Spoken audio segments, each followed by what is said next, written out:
Hello everybody, this is Becca from Watch Becca Plan, and today I am going to teach you guys how to make a insert in Canva, a grid insert in Canva. I had a couple people want me to show you guys, so I'm going to show you guys. Um, so I'm going to make it in Franklin Covey Compact, but you can make it in any size that fits your planner. Literally the sky's the limit on that. So I'm going to go to create a design, custom size, and then I type it in a lot. So it's already a recent size in my recents. So I'm going to click on it and it'll open a new page for me. Um, sorry. So now I like to bring it up a little bit. So the kind of insert that I'm going to make is going to be um, a health log. Um, it I have one done already, and I'm in the process of getting it ready to release it, but I am going to redo it for you guys so you can see how to do it. So that way you can do your own fonts or change things, add things, take things away, things that you need, add things that you need, take stuff away that you don't need, make it completely customizable. That's the upside to making your own inserts, is that it is completely customizable to what you need in your life. Um, so I am going to start by making the grid. So what you're going to do is you're going to go over to elements, and then if you scroll down to this tables section here, you're just going to click on this, and it is going to give you, this is the basic table size that it gives you, is a 4x3. So what I'm going to do is I'm going to, now we got to leave room for the rings. So I like to hit that pink corner and then pull it over just a smidge. I've found a lot of times with making my own inserts that if you go straight to the pink line and you line it up to the left, it sometimes with printing it can cut a little bit into your like table, so I just drag it a little bit over to the right and give it a little bit more space, just so in case there's any issues with printing, you have a little bit of leeway with that. And then what you're going to do is you're going to drag this over and then boop. Okay. So there's a lot of customizations that you can do with tables. Make sure your table is selected, and then you can go up to this little grid icon here.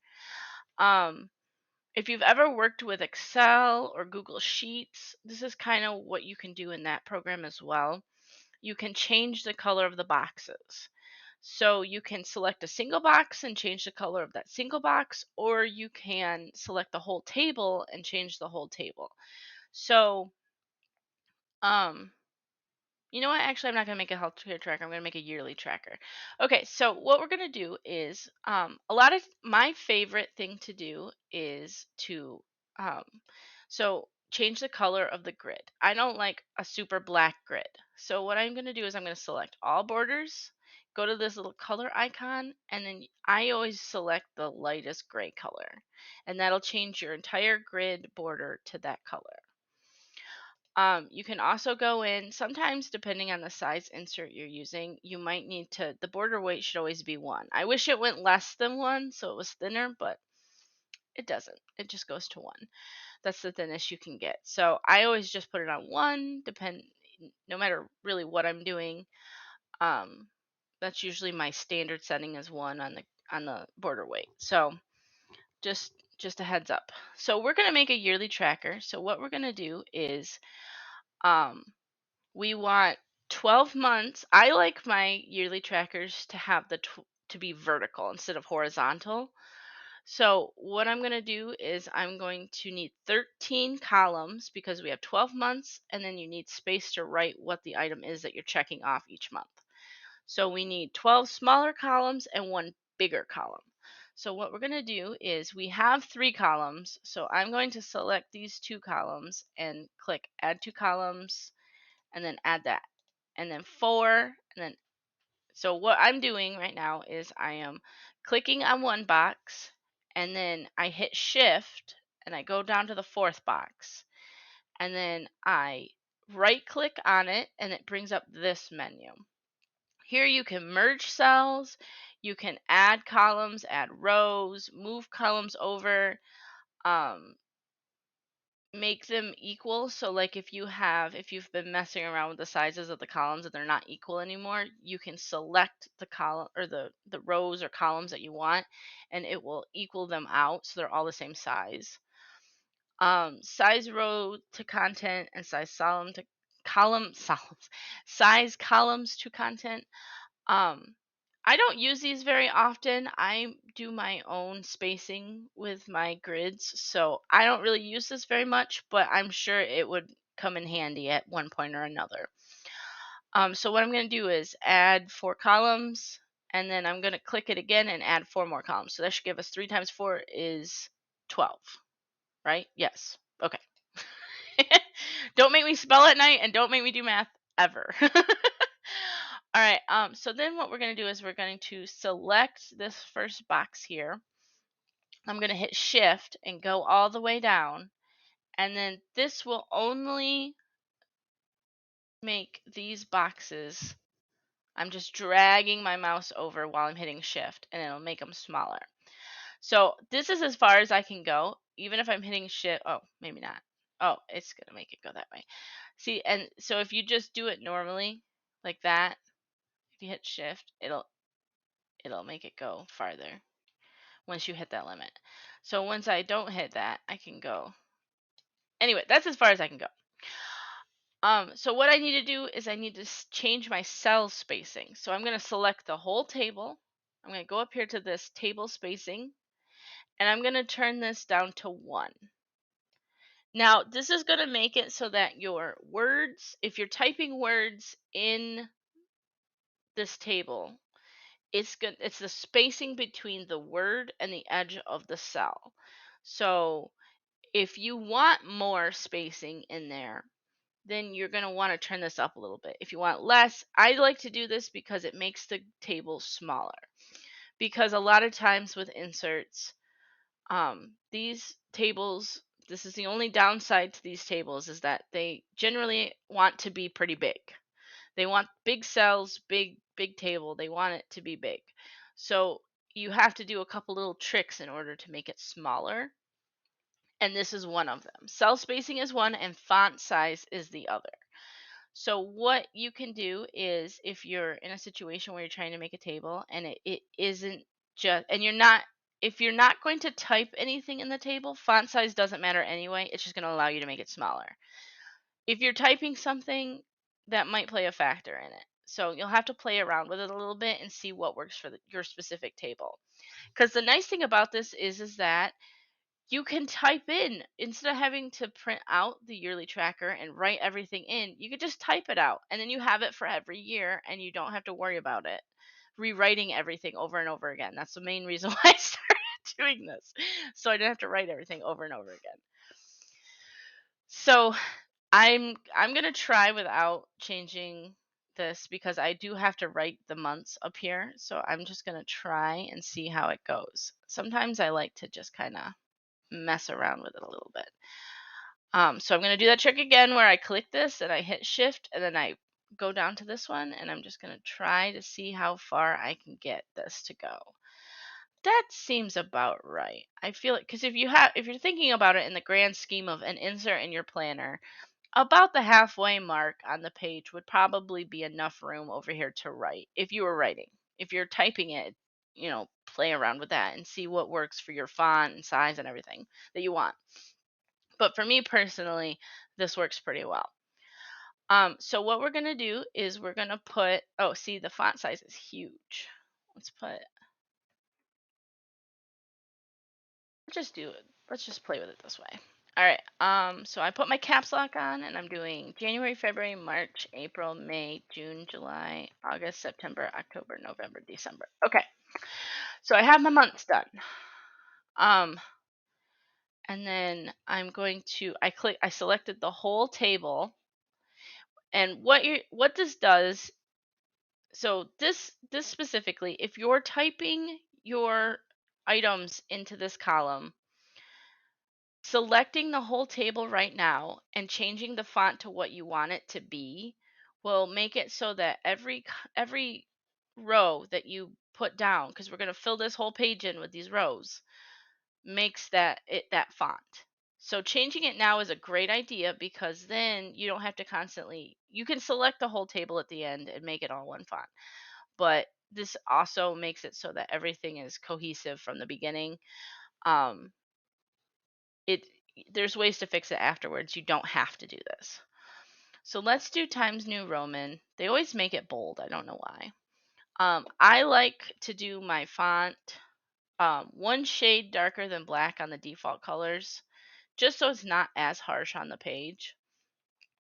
It's like a dark gray. And then italicize. And since we had our caps lock on, these can't, the little feature that I used last time where I make it the uppercase button, it won't work because I started in caps lock. If I had done this in lowercase and then did that button, I could take it back and forth. But because I started in caps lock, it will not let me do that, which is fine. I don't need it. Um okay, so I don't really like the rectanguliness of this grid. That's better. That's better. It's just it's a playing around with the font size and the spacing and the font and the size of the font and stuff. It you just gotta. I like my boxes to be square, so I'm trying to achieve that. Um, and then you can just highlight the corner and drag it up, and then okay, so that's still not as square as I would like it. There we go, much better. Okay, we're cooking with fire now. Okay, so now we have the beginnings of what will be a yearly tracker. Um, this this will be the part where we fill in the rest of the page, because if I zoom out here, you can see we are not very full here. This also depends on how many things you want to track.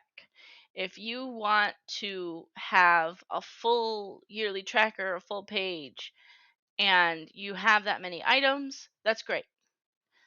I usually just fill up the page, and then if I don't use it all, I don't use it all.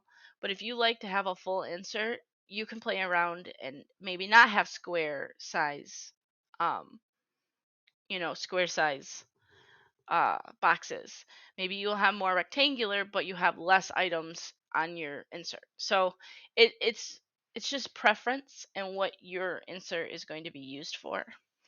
So I'm going to, I don't know why this is, but if you select up here and select all four of these and then click, it will not give you the option to duplicate row. It will only, you have to select underneath that one. You can't select the top one. It has to be the bottom three. And you click it and then add 3 rows. And then what I do, there might be an easier way to do this, but this is how I do it, is then I do this and I select all 6 and say add 6 rows, and then I do all 12 and add 12 rows. And then at that point, when you get up there to about 12, you can just continue. Okay, so now I've gotten a bunch of lines here, but I still have a little tiny bit of space. So I'm thinking maybe 2 rows. So I'll select 2 rows down here and I'll click add 2 rows. Okay, that looks about good. And then I don't really have enough room to add another one in, so I'm just going to play with this and I'll add a bigger title at the top. And then you can play around with the size of stuff to make it fit. I like to have an edge around the right and the bottom, and then my title at the top, and then rings for the room for the rings on the left. So we're looking good on all that. Um, I don't really like this light gray color. I think I might change it. So here's what we're gonna do.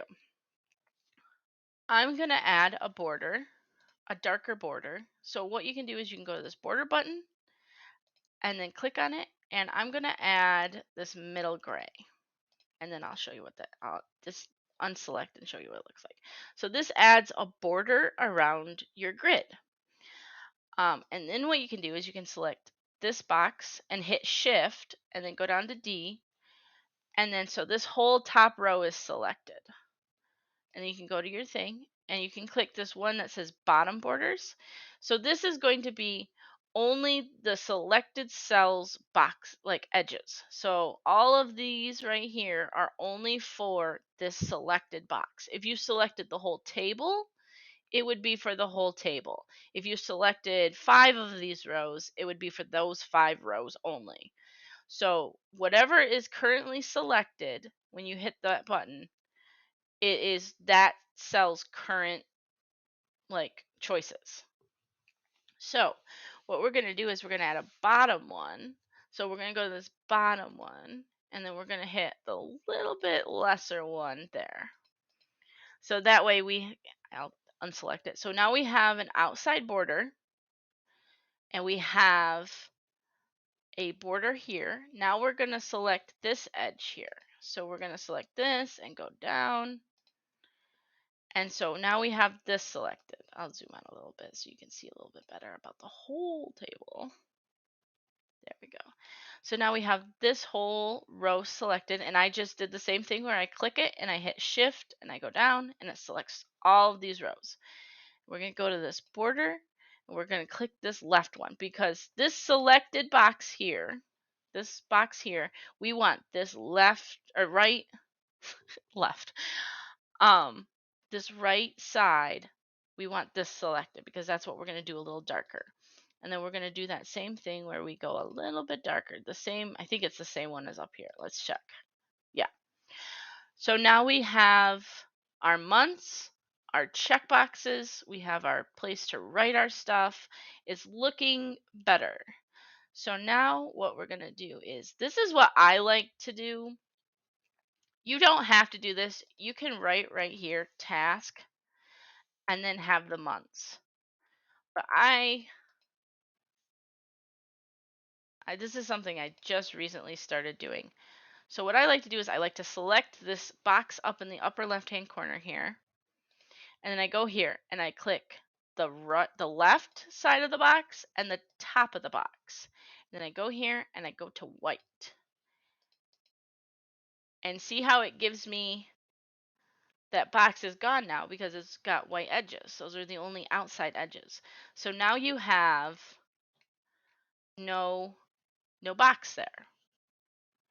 You can write task there if you want to. It doesn't matter. But for the purposes of this video, I'm just going to leave it like that. So now what we have to do is our outside border is darker than the inside accent colors. So we have to change these lines here to fit the border because now this is the border. So what we're going to do is we're going to select this January box and we need the left side of it to be darker. So we're going to go there and we're going to click that. I think it was this one, wasn't it? No, it definitely was not that one. No. Wait, it was. Nope. Nope, it wasn't. Maybe a shade darker. No, we need this one. Shade darker. Much better. There we go. So now we need the top of this box so that it can be cohesive with the rest of it. So we're going to select the top, and then we're going to go to this, and we're going to go shade darker. There. Ta-da! You don't have to do that. That's just a fancy thing that I've been doing lately. It's not a big deal. You don't have to do that at all. Ooh, I would kind of like to just extend this border of dark over. So what I'm going to do is I'm going to select those boxes. I'm going to click this bottom one. I'm going to go a shade darker. Let's see what that looks like. It's a little bit better. Doesn't feel as cohesive, but whatever. So that's that. So now we got to have a title on the top because you always have to have a title. I mean, you don't have to have a title. You could just select this whole table. You can, and by the way, if you ever want to select the whole table and you're zoomed in like this, you can select a box, and then up here on these arrows, you can just click it, and it will select the whole box. You can just extend this and not do a title at all. I usually like to do a title, so I'm going to do one, but you don't have to. So I'm just going to go to text and click add a subheading, And then I'm going to type in yearly tracker. Oh, I'm still in caps. Yearly tracker. Okay, so what I'm going to do is I'm going to take this, I'm going to put it up here. I usually like to end the this right here at the end of my grid. So I don't like this font, so we're going to change it.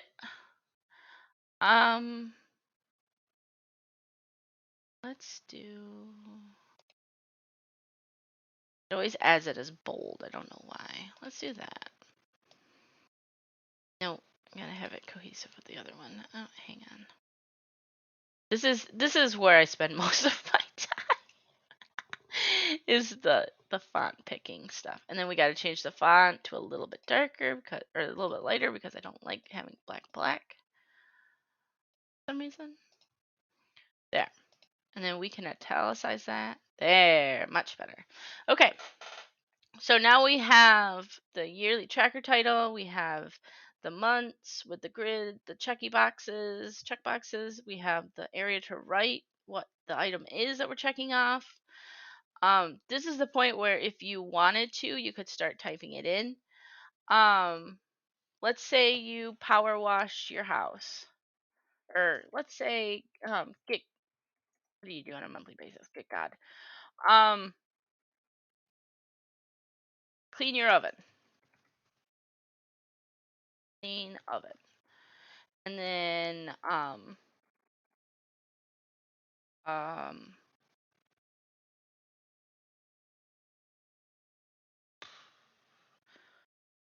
let's just say you clean your shower every month. And then clean shower month. I am typing when I'm speaking. Okay, that's good. Okay, so this one came out italicized. I like the italicized Times Newman, Roman numeral, whatever. I like I like it italicized. So what you can do here is you can select these boxes, and you can have them. Sometimes it's nice to have them in the middle, because then if you add something that's super long, they're kind of cohesive versus having it, and what you can do is you can go up to this alignment box and change the alignment. You just click it and it moves it. This is where the cell spacing comes in, because if you up the cell spacing, it makes your grid bigger, but your text moves over. So if you wanted to have a bigger grid with less items, you could do that. But I kind of like having them in the middle.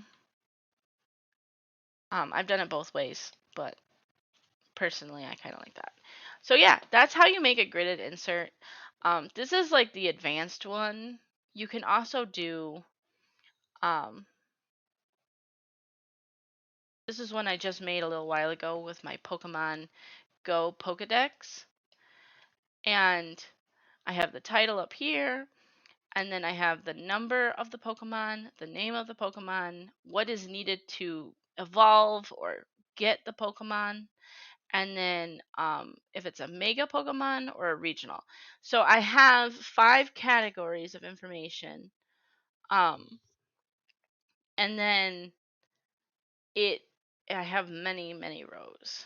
And then, oh, let me show you that. So to do a second page, if you wanted this to be double-sided, so what you would do, so I zoom out. Okay, so this page is your first page. This will be what is on in your planner facing up. I go up here to this duplicate button. It says duplicate page. It will duplicate everything on that page. It like makes a copy of that page. And then all I do is I move this over to here. I select everything, and then I move this all over so that I have the same, because now on this page is the front facing up. This would be on the back side. So when you turn the page over, this is the page. So you can double print, put this in, flip it over, put it back in.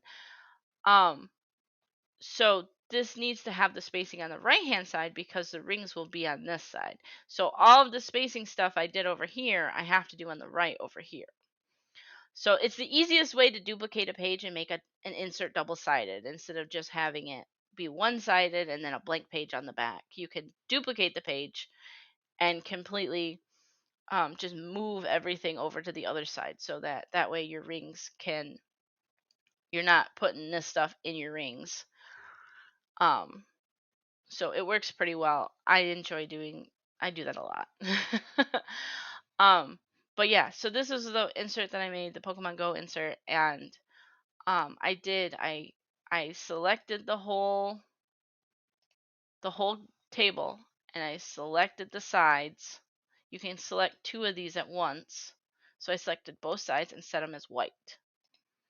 So that way I wouldn't have the sides on there. Because I do like that look. Sometimes I really do like that look.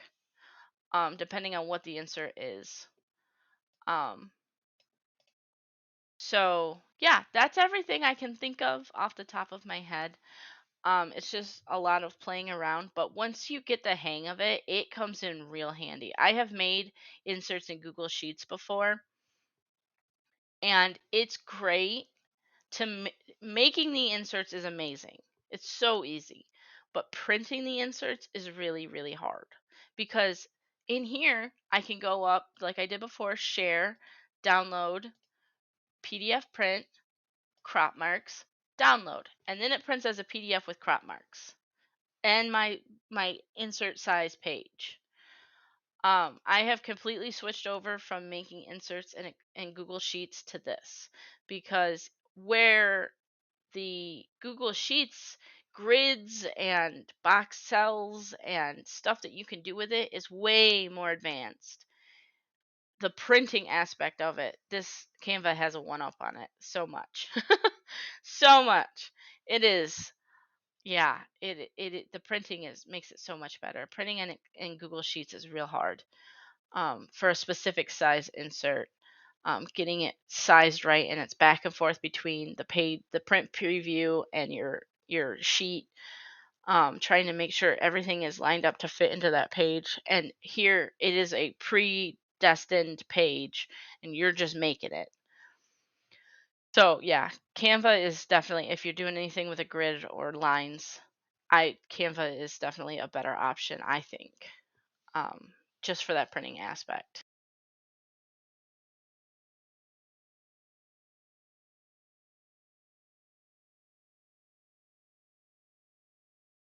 Okay, so my headset died.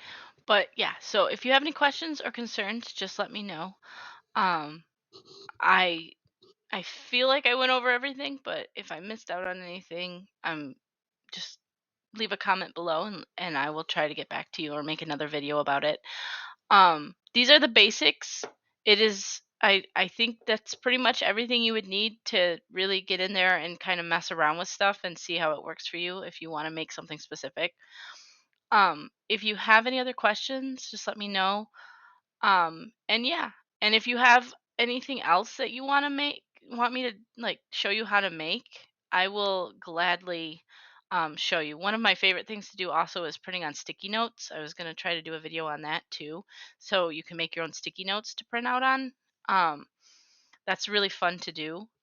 Um, so I can show you that too if you would like. But yeah, I hope this helped, and I hope you guys have a lot of fun doing this because it is extremely addicting to make your own inserts and have everything be completely customized to you. But yeah, I'll talk to you guys later, and I hope you guys have a great day. Bye.